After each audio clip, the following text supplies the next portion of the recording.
Hello and welcome to easy UPSC. My name is Samitesh. So friends, आज के इस particular video में हम बात करने वाले हैं एक बहुत ही यूनिक टॉपिक के ऊपर जो बहुत ही ज़रूरी है, जिसके बारे में चर्चा होनी चाहिए। और इस पे हार्डली लोगों ने वीडियोस बना रखा है, तो मैंने सोचा कि इसे लाइमलाइट में लाना बहुत ज़रूरी है। बिकॉज जो भी बिगिनर होता है, जो अपनी प्रिपरेशन स्टार्ट करता है, उसे सबसे बड़ी प्रॉब्लम यही आती है। सभी लोग बोलते हैं कि आप न्यूज़पेपर पढ़ो, द हिंदू पढ़ो या इंडियन एक्सप्रेस पढ़ो, इशूज़ को एनालाइज करो। लेकिन ये बात ये आती है कि एनालाइज करें तो कैसे करें? एनालाइज करने का कोई तरीका तो होगा। अगर एनालाइज करना है तो किस हद तक करना है, that means to what extent we have to analyse. Because hardly हमें 150 या 250 मार्क्स मेंस में लिखने होते हैं। और अगर मेंस की बात ना करें, प्रीलिम्स की बात करें, तो प्रीलिम्स में कोई टॉपिक है तो उसके बैकवर्ड और फॉरवर्ड लिंकेज को कैसे जाने, कैसे देखें। तो इन सब टॉपिक्स के ऊपर बहुत ही कम चर्चा होती है, और these are the most important topic whether you are preparing for prelims और मेंस। अगर इनके बारे में आपको पता नहीं होगा और इसकी जानकारी आपको पता नहीं होगी, देन प्रीलिम्स तो आप क्लियर कर लोगे, बट मेंस क्लियर करने में बहुत ही दिक्कत होगी। और जो ऐसे का टॉपिक है, ऐसे का जो पेपर है, उसमें आपको अच्छे मार्क्स लाने से में प्रॉब्लम होगी। तो इसलिए मैंने इस पर्टिकुलर टॉपिक पे वीडियो बनाने को सोचा। और इसके लिए सबसे पहले जो जरूरी चीज है वो आपका सिलेबस है। आपको पूरा सिलेबस याद होना चाहिए। बिकॉज अगर आपको सिलेबस नहीं याद है तो थोड़ी प्रॉब्लम होगी, क्योंकि आपकी जो थिंकिंग है, आपकी जो सोच है, वो आपके सिलेबस से ही बिल्ट होती है। तो देखिए, ये रहा आपका पेपर वन का सिलेबस, जिसमें हार्डली हिस्ट्री, जियोग्राफी और सोसाइटी, सोशल इश्यूज के बारे में बात होती है। फिर आपका सेकेंड पेपर, जिसमें governance, constitution, polity, social justice और इंटरनेशनल रिलेशंस की बात होती है। फिर उसके बाद आता है आपका थर्ड पेपर, जिसमें हम economy, technology, biodiversity, environment, security, disaster management के बारे में पढ़ते हैं। फिर फोर्थ पेपर में हम इथिक्स के बारे में पढ़ते हैं। नाउ ये तो रहा आपका सिलेबस। अब हम देखते हैं कि हम एनालाइज कैसे करें टॉपिक को। देखिए, एनालाइज करना एक या दो दिन का प्रोसेस नहीं है। हाँ, हो सकता है स्टार्टिंग में आपको प्रॉब्लम्स हों, आपको समझ में ना आए, आपको बहुत हेक्टिक लगे, बहुत प्रेशराइज्ड माइंड लगे कि अरे बहुत ज़्यादा एनालाइज करने में प्रॉब्लम हो रही है। बट ओवर द टाइम, जैसे जैसे आप अपना सिलेबस कवर करते जाओगे, ऑटोमेटिकली आपको इंटरलिंकिंग आती जाएगी कि कैसे सिलेबस के अलग अलग पार्ट्स को एक साथ इंटरलिंक करें। तो चलिए, बिना टाइम वेस्ट किए हम शुरू करते हैं। तो हम एक पेपर ऐड करते हैं यहाँ पे और देखते हैं कि कैसे स्टार्ट करें। तो सपोज करिए कोई भी इशू है तो मैं आपको एक आइडिया देता हूं कि कैसे हमें किस किस डायमेंशन पे, कौन कौन से डायमेंशंस पे हमें एनालाइज करना है किसी एक पर्टिकुलर इशू को। तो सबसे पहले मैं एक बार देख लेता हूं कि इशू, मान लीजिए कोई भी इशू है। आ, ये रहा आपका इशू। तो सबसे पहले आप सिलेबस के जीएस पेपर वन पे जाइए और सोचिए सबसे पहला टॉपिक क्या आता है। पहले आता है हिस्ट्री। तो आप देखेंगे हिस्टोरिकल, या तो इम्प्लीकेशंस या तो सिग्निफिकेंस। क्योंकि कोई भी टॉपिक होता है, सपोज करिए कोविड-19 ही एक टॉपिक है जिसपे अगर आपको कुछ लिखने को आ गया मेंस में, तो सबसे पहले आप इंट्रो लिखोगे और उससे रिलेटेड क्या इम्पैक्ट है कोविड-19 का, तो इसके इम्प्लीकेशंस क्या क्या हैं कोविड-19 के। अब वो क्वेश्चन जो आएगा वो किसी पर्टिकुलर चीज पे आएगा, जैसे कि सोसाइटी पे क्या इम्प्लीकेशंस पड़े हैं, इंटरनेशनल रिलेशंस पे क्या इम्प्लीकेशन पड़े हैं, और उसके बाद सिग्निफिकेंस। आई मीन कुछ अच्छा तो नहीं हुआ है, बट नेचर के लिए भी कुछ अच्छी चीजें हुई हैं। तो सिग्निफिकेंस क्या रहा कोविड-19 का, कि नेचर को थोड़ा सा हार्म कम पहुंचा, पॉल्यूशन थोड़ा कम हुआ। तो सिग्निफिकेंस देखते हैं, फिर वे फॉरवर्ड देखते हैं। तो इन चीजों को आपको खुद से एनालाइज करना पड़ेगा। बिकॉज न्यूज़पेपर तो आप पढ़ोगे जिससे आपको एक आइडिया मिलेगा, कुछ पॉइंट्स मिलेंगे, बट एनालिसिस तो आपको खुद ही करना है। तो मैं शुरू करता हूँ, एक मिनट, मैं टाइम वेस्ट कर रहा हूँ मुझे लग रहा है। मैं सीधे आपके मेन टॉपिक पे जंप करता हूँ। तो देखिए, सबसे पहले आता है आपका हिस्टोरिकल पॉइंट ऑफ व्यू। फिर आप आगे मूव करोगे जीएस पेपर फर्स्ट वन में, तो आपका आता है सोसाइटी। नाउ ये जो सोसाइटी है काफी ब्रॉड है। सोसाइटी में आपको हर एक एक टॉपिक के ऊपर एनालाइज करना पड़ेगा, जैसे कि women organisation, social empowerment. GS paper two देखेंगे तो उसमें सोशल जस्टिस की बात होती है, हेल्थ एजुकेशन, पुअर्टी, उसके बाद अर्बनाइजेशन, ये सब चीजें। ये तो मैं आपको एक बस एक ओवरव्यू दे रहा हूँ, लमसम आइडिया दे रहा हूँ कि आपको किस लेवल तक सोचना है। देखिए, आपको कहीं बाहर जाने की जरूरत नहीं है, आपको बस अपने सिलेबस को ही एनालाइज कर लेना है। फिर आपका आ गया अर्बनाइजेशन, जैसे कि मैंने बताया ही अर्बनाइजेशन। फिर ग्लोबलाइजेशन, जैसे हमारा एक टॉपिक है ग्लोबलाइजेशन कैसे हमारी सोसाइटी को इम्पैक्ट करता है। तो ग्लोबलाइजेशन। फिर उसके बाद हम पेपर 2 पे मूव करें तो कॉन्स्टिट्यूशनल, सॉरी, इसके पहले आता आपका geographical impact, geographical topic, geographical, फिर आपका कॉन्स्टिट्यूशनल, फिर पॉलिटिकल, फिर इसके बाद आपका आएगा इंटरनेशनल इम्प्लीकेशन और सिग्निफिकेंस। इसके बाद हम जीएस पेपर 3 पे अगर मूव करते हैं तो आपका इकोनॉमिकल, देखिए इकोनॉमिकल भी काफी ब्रॉड हो गया, और जो आपका जीएस का 3 पेपर है इसमें जितने भी टॉपिक्स हैं इकोनॉमी से रिलेटेड, चाहे वो इंक्लूसिव ग्रोथ हुआ, जेंडर बजटिंग हुई, एग्रीकल्चर हुआ, डायरेक्ट और इनडायरेक्ट फार्म सब्सिडीज हुई, फूड प्रोसेसिंग हुआ, लैंड रिफॉर्म्स हुआ, लिबरलाइजेशन की जो पॉलिसीज थी, इंफ्रास्ट्रक्चर हुआ, इन्वेस्टमेंट मॉडल हुआ, इन सारी चीजों के ऊपर आपको सोचना पड़ेगा। देखिए मैंने आपको पहले ही बोला कि स्टार्टिंग में आपको प्रॉब्लम होगी, बट ओवर द टाइम जैसे जैसे आप अपना सिलेबस कवर करते जाओगे या न्यूज़पेपर कवर करते जाओगे, आप इजीली कोरिलेट करोगे, it will be a piece of cake for you later on. International, फिर इकोनॉमिक की बात की हमने, फिर साइंटिफिक, क्या साइंस में क्या उस इशू से रिलेटेड इवोल्यूशन हो रहा है, जैसे कि कोविड 19 की बात करें तो साइंटिफिक इम्प्लीकेशन और सिग्निफिकेंस देखेंगे तो अलग अलग तरह की वैक्सीन आई हैं, कुछ आरएनए बेस्ड है, कुछ डीएनए बेस्ड है। सो उसके बाद आता है आपका सिक्योरिटी रिलेटेड इश्यूज, सिक्योरिटी हो गया, इन्वायरमेंटल, इन्वायरमेंटल में भूल ही गया। उसके बाद फिर आपका इथिकल। तो ये रहा आपका ब्रॉड टॉपिक और ये रहा आपके पूरे सिलेबस की इंटरलिंकिंग। तो आपको किसी भी टॉपिक को इस पूरे लेवल पे कवर करना पड़ेगा, इस पूरे एनालिसिस पे कवर करना पड़ेगा, पूरे डायमेंशंस पे कवर करना पड़ेगा, चाहे आप जीएस के लिए प्रिपेयर कर रहे हो और चाहे आप एसए के लिए प्रिपेयर कर रहे हो। एसए में तो ये बहुत ही जरूरी है। ऐसे 3 घंटे का पेपर होता है, 2 एसेस लिखने होते हैं 1250 1150 वर्ड्स के। तो देखिए आधे घंटे में आप इस सारी टॉपिक के सारे डायमेंशंस के ऊपर सोच सकते हो, एक ओवरऑल प्रोफार्मा या फिर आप बोल सकते हैं कि एक फ्रेमवर्क तैयार कर सकते हो और उसके ऊपर आप 1 घंटे में लिख सकते हो। तो ये रहा एक ओवरऑल फ्रेमवर्क। नाउ अब हम किसी एक पर्टिकुलर टॉपिक को लेते हैं और उसके ऊपर डिस्कशन कर लेते हैं कि कैसे क्या क्या होगा, ताकि एक आपको आइडिया मिल सके कि कैसे क्या क्या जुड़ेगा। देखिए कोविड 19, हम यही सबसे हॉट टॉपिक है इस टाइम पीरियड का, तो कोविड 19 ही ले लेते हैं। अब कोविड 19 में हिस्टोरिकल इम्प्लीकेशंस की अगर बात करें तो देखिए कोविड के, कोरोना वायरस के और भी वेरिएंट्स थे जो पहले, जैसे कि मर्स को कोविड हो गया, ये तो सार्स कोविड है। एक और भी था मर्स कोविड जो चाइना में पिछले 2000 या 2002 के बीच में फैला हुआ था। तो हो सकता है उससे प्रीलिम्स में क्वेश्चन पूछा जा सके या फिर मेंस में ही क्वेश्चन आ जाए। तो ये रहा आपका हिस्टोरिकल इम्प्लीकेशन। फिर इसके बाद सोसाइटल, देखिए सोसाइटी पे बहुत बड़ा इम्प्लीकेशन पड़ा है और सोसाइटी पे बहुत ज़्यादा इम्पैक्ट पड़ा है। चाहे हम विमेन की बात करें तो देखिए विमेन के ऊपर डोमेस्टिक वायलेंस बढ़ गया है कई कई जगहों पे, पॉपुलेशन में इंक्रीज हुआ है, पॉपुलेशन इंक्रीज, कुछ रिपोर्ट्स ये भी कह रहे हैं कि पॉपुलेशन इंक्रीज हो सकता है। तो सोसाइटी की बात करें अगर तो डोमेस्टिक वायलेंस हो गया आपका। हेल्थ की बात करें तो जो गरीब लोग थे उनमें मोर्टेलिटी बढ़ गई है क्योंकि उनके पास उतने पैसे नहीं थे, और हेल्थ रिलेटेड और भी इश्यूज हो गए, जैसे कि वैक्सीनेशन से, वैक्सीन हेजिटेंसी की जो प्रॉब्लम आ रही है वो हो गया, कई जगहों पे लोग वैक्सीन लगवाने से डर रहे हैं। साथ ही साथ जो ऑक्सीजन क्राइसिस अभी हमने फेस की, जिसकी वजह से काफ़ी लोगों की डेथ हुई, मोर्टेलिटी रेट काफ़ी बढ़ गया।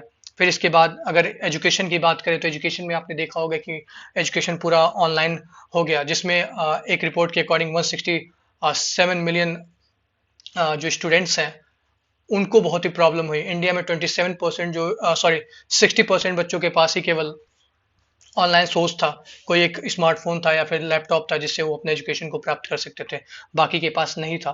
तो ये एजुकेशनल इम्प्लीकेशन हो गया। फिर इसके बाद अगर हम बात करें पॉपुलेशन, तो हमने देखा ही कि पॉपुलेशन इंक्रीज होने के भी चांसेस हैं। फिर इसके बाद इकोनॉमिक अगर हम बात करें, इकोनॉमिक इम्प्लीकेशन, तो लोगों के एम्प्लॉयमेंट छिन गए, लोग अनएम्प्लॉयड हो गए, बेरोजगारी काफ़ी बढ़ गई है। ऐसा भी माना जा रहा है कि बेरोजगारी कुछ हद तक, जैसे कि कुछ टाइम पहले 6.1% की बेरोजगारी थी, हो सकता है बूस्ट करके 9 या 10% की हो जाए। तो ऐसे भी रिपोर्ट्स मेंशन कर रहे हैं। साथ ही साथ हमने देखा कि हमारा जो जीडीपी ग्रोथ रेट था वो नेगेटिव में था। तो ये रहा आपका इकोनॉमिक इम्प्लीकेशन। नाउ इसके बाद जियोग्राफिकल तो बहुत कुछ कोरोना वायरस से रिलेटेड नहीं है, बट हमने देखा कि जैसे कुछ आइलैंड कंट्रीज थी, जैसे कि न्यूजीलैंड थी, उन्हें कंटेनमेंट करने में इजी हुई, आसानी हुई, क्योंकि उन्होंने अपने बॉर्डर्स को क्लोज कर दिया था। तो जियोग्राफिकल इम्प्लीकेशन कोविड 19 के ज़्यादा नहीं थे। फिर अगर हम कॉन्स्टिट्यूशनल इम्प्लीकेशंस की बात करें तो कॉन्स्टिट्यूशनल इम्प्लीकेशन भी कोविड 19 से रिलेटेड बहुत नहीं थे। बट यहाँ पे आप अगर पॉलिटी या कॉन्स्टिट्यूशन से ऐड करना चाहते हो तो कैसे सेंटर, जैसे कि आपने देखा कि अभी दिल्ली गवर्नमेंट और सेंट्रल गवर्नमेंट के बीच में टसल चल रहा था ऑक्सीजन के एक्सचेंज के लिए, जिसमें बीच में सुप्रीम कोर्ट ने इंटरफियर किया। तो आप पॉलिटी से रिलेटेड इस टॉपिक को देख सकते हो कि कैसे लोगों को साथ में काम करना चाहिए। जो सेंटर है, स्टेट है, they are states are not under the subordination of centre, it's the relationship between centre and state is of cooperation. तो सेंटर और स्टेट को कोऑपरेट करके काम करना चाहिए। तो ये पॉलिटिकल इम्प्लीकेशंस हो गई। इसके बाद अगर हम इन्वायरमेंटल इंटरनेशनल इम्प्लीकेशंस की बात करें तो देखिए इंटरनेशनल इम्प्लीकेशंस में बहुत कुछ चीज़ें हैं। जैसे कि अमेरिका ने इंडिया को रॉ मटेरियल देने से मना कर दिया, साथ ही साथ कई देशों ने वैक्सीन देने से मना कर दिया। अब इंडिया में अभी केसेस काफ़ी बढ़ी थी। और तो ये रहा आपका इंटरनेशनल इम्प्लीकेशन। साथ ही साथ ट्रैवल बैन लगे, तमाम लोगों को सेग्रीगेट किया गया, अलग अलग देशों में लोगों के साथ डिस्क्रिमिनेशन हुआ उसके बेसिस पे। तो इंटरनेशनल हो गया ये। उसके बाद आता है आपका इकोनॉमिक। तो इकोनॉमिक हमने चर्चा करी ही अभी कि इकोनॉमी में कैसे लोगों के एम्प्लॉयमेंट छिन गए। चाइल्ड लेबर को तो मैं भूल ही गया, चाइल्ड लेबर काफ़ी बढ़ गया, चाइल्ड लेबर काफ़ी बढ़ा है। कई जगहों पे कई रिपोर्ट्स के अकॉर्डिंग प्रोस्टिट्यूशन में भी बूस्ट आया है काफ़ी। तो इन सब चीज़ों के बारे में हमें देखना पड़ेगा। फिर इसके बाद आता है इन्वायरमेंटल। तो हमने देखा काफ़ी वीडियोस सर्कुलेट हो रहे थे उस टाइम पीरियड में कि कुछ कुछ जो एक्सटिंक्ट माने जाने वाले पशु पक्षी थे वो सड़कों पे दिखे थे। तो थोड़ा सा पॉल्यूशन के लेवल पे काफ़ी मदद मिली, थोड़ा पॉल्यूशन कम हुआ। जैसे कि सहारनपुर डिस्ट्रिक्ट से हिमालय दिखना शुरू हो गया। उत्तर प्रदेश का जो सहारनपुर डिस्ट्रिक्ट है वहाँ से हिमालय पहले नहीं दिखते थे, बट जो मौसम क्लियर हुआ, वेदर क्लियर हुआ, जिससे वो हिमालय को देख सकते थे। तो इस तरह के इन्वायरमेंटल इम्प्लीकेशंस, ये भी हमें इससे एक वे फॉरवर्ड भी मिलता है लॉकडाउन से कि अगर इन्वायरमेंट को हम बचाना चाहते हैं, अगर पॉल्यूशन कम करना चाहते हैं तो हम एक वीकेंड लॉकडाउन भी लगा सकते हैं आगे चल के। अगर भविष्य में कभी 50-60 साल 100 साल बाद अगर ऐसा कुछ प्रॉब्लम आती है इन्वायरमेंट से रिलेटेड, तो हम वीकेंड लॉकडाउन लगा के चाहेंगे कि जो अर्थ है अपने आप को रिजुविनेट करे। इसके बाद इन्वायरमेंटल के बाद आपका सिक्योरिटी रिलेटेड इश्यूज। तो सिक्योरिटी में तो बहुत कुछ नहीं था, बट इसके टॉपिक के ऊपर आपको सोचना पड़ेगा। फिर इसके बाद आता है एथिकल इश्यूज। तो एथिकल इश्यूज तो बहुत सारे आए हैं। अब सबसे पहले एथिकल इश्यूज यही था कि अगर लोगों ने गवर्नमेंट को वोट दिया है तो गवर्नमेंट से एक्सपेक्ट करता है कि उसे ऑक्सीजन प्रोवाइड किया जाए, टाइमली ऑक्सीजन प्रोवाइड किया जाए। ये रहा आपका पॉलिटिकल। उसके बाद अगर आप देखें तो आपको पता होगा कई सारे अनेकों इंसिडेंसेस देखने को मिले जिसमें डॉक्टर्स ने पॉलिटिशियंस ने होर्डिंग स्टार्ट कर दी थी ऑक्सीजन का, रेमडेसिविर मेडिसिन का, ताकि वो अपने लोगों को पैसे पे दे सके या फिर अपने मरीजों को पैसे पे दे सके। तो जो डॉक्टर्स की एथिक्स थी उसको उन्होंने वायलेट किया। तो ये रहे इथिकल इम्प्लीकेशंस। कोरोना वायरस से रिलेटेड आप हजारों एग्जांपल्स दे सकते हैं इथिकल रिलेटेड इश्यूज में। तो ये रहा किसी एक टॉपिक को एनालाइज करने का तरीका। देखिए अभी आपको बहुत हैवी लग रहा होगा, बहुत बड़ा है ये, इसे कैप करना पॉसिबल नहीं है या फिर ये करने की कोई जरूरत नहीं है, बट ये बहुत ही इंपॉर्टेंट है, आपको समझना होगा। और देखिए ये केवल मेंस में ही इंपॉर्टेंट नहीं रहेगा, आपको प्रीलिम्स में भी बहुत फायदा देगा, क्योंकि इन्हीं सब चीजों से आप बैकवर्ड लिंकेज भी कर सकते हैं। नाउ बैकवर्ड लिंकेज का क्या मतलब हुआ, इसके बारे में भी हम देख लेते हैं। तो देखिए एक नॉर्मल सा एक इजी सा एग्जांपल लेते हैं। जैसे कि अभी आपने देखा होगा कि मराठा रिजर्वेशन के बारे में काफी चर्चा में था। मराठा रिजर्वेशन जिसको सुप्रीम कोर्ट ने क्वेश्चन डाउन किया। तो देखिए मराठा रिजर्वेशन आ गया, ठीक है, आपने पढ़ लिया कि कॉन्टेक्स्ट क्या था, सुप्रीम कोर्ट ने इसको नलीफाई कर दिया कि नहीं दिया जाएगा। बट यहाँ पे बैकवर्ड लिंकेज इसका क्या हुआ? बैकवर्ड लिंकेज के लिए आपको समझना होगा कि सुप्रीम कोर्ट ने इसे नलीफाई किस बेसिस पे किया। तो इसके लिए आप जाएंगे इंदिरा साहनी केस में। अब इंदिरा साहनी केस से पहले भी जाएंगे आप 1978 में, जब मोरारजी देसाई गवर्नमेंट ने मंडल कमीशन को इस्टेब्लिश किया था ये जांच करने के लिए कि क्या socio and economically backward classes को रिजर्वेशन दिया जा सकता है, और देना है तो कितना परसेंट देना है। तो इस कमीशन ने रिपोर्ट सबमिट की थी 1983 में। बट जो आपकी इंदिरा गांधी गवर्नमेंट थी उसके बाद जो आपके राजीव गांधी की गवर्नमेंट थी उसे उन्होंने ठंडे बस्ते में डाल दिया था। बट फिर जब बीपी सिंह की गवर्नमेंट आई थी तो उन्होंने इसे डिस्क्लोज किया और पता चला हमें कि 27% रिजर्वेशन ओबीसीज के लिए और 10% इकोनॉमिकली वीकर सेक्शन के लिए देने का इस रिपोर्ट ने रिकमेंड किया था। फिर ये केस जाता है सुप्रीम कोर्ट में। तो जिसमें इंदिरा साहनी केस में सुप्रीम कोर्ट ने कहा कि 50% के कैप को आप ब्रीच नहीं करेंगे। हाँ, वहां एक रीजनेबल रिस्ट्रिक्शन ये भी था कि एक्सेप्शनल कंडीशन में you can only do this. जैसे कि आपको पता होगा तमिलनाडु जो स्टेट है वहां पे 69% रिजर्वेशन दिया जाता है आउट ऑफ 100%। तो एक्सेप्शनल कंडीशन का क्लॉज दिया था सुप्रीम कोर्ट ने कि इन एक्सेप्शनल कंडीशन तभी आप इस 50% को एक्सीड कर सकते हैं। तो देखिए, आपको मराठा रिजर्वेशन के लिए क्या क्या जानना पड़ेगा। मंडल कमीशन की रिकमेंडेशन क्या थी, फिर इंदिरा साहनी केस आया, इंदिरा साहनी केस की क्या सुप्रीम कोर्ट की रूलिंग थी, वर्डिक्ट क्या थी।